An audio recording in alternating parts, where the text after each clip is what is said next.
জানাজা পড়লি, লাশ কবরে দাফন করলি, আর পর নিজের লাশের চিন্তা করলি না। কত মা সন্তান হারায় কাঁদে, আমারে কে আম্মু বলে আর ডাক দিবে। মা সন্তান হারায় কাঁদে, আমি কাকে আম্মু বলে ডাক দিব? এরে আল্লাহর বান্দা, ভাই ভাই হারায় কান্না করতেছে, স্ত্রী স্বামী হারায় কাঁদে, স্বামী স্ত্রী হারায় কাঁদে।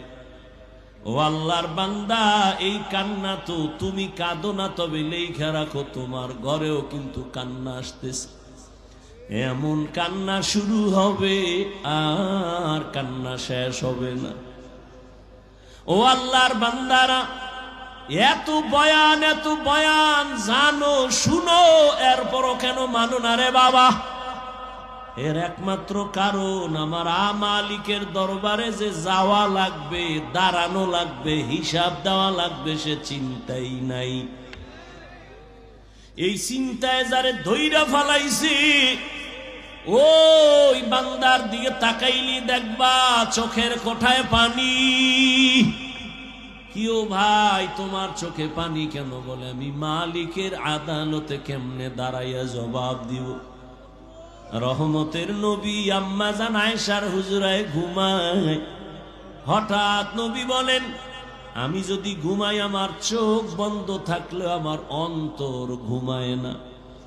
হঠাৎ আমি কানের মধ্যে শুনি, কে জানো আমার মাথার পার্শ্বে মসজিদে নববীতে কান্না করে রাতের গভীর।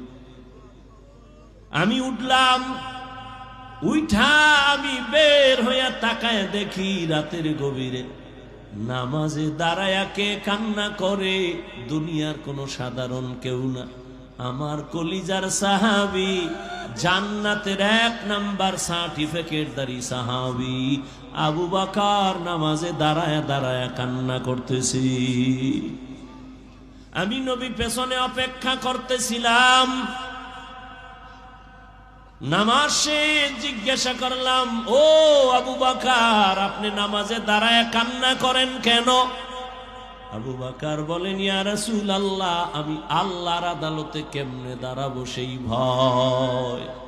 হর কে দারত খৌফে হক দর দিল মাদাম, জন্নতুল মাওয়া দেহদ রামাকাম, জুজবা হক চি জে মখাজ ইনসুজা ফজলে উআ মস্তে দর জুমলা জাহা। এই আল্লাহর ভয়, আল্লাহর আদালতে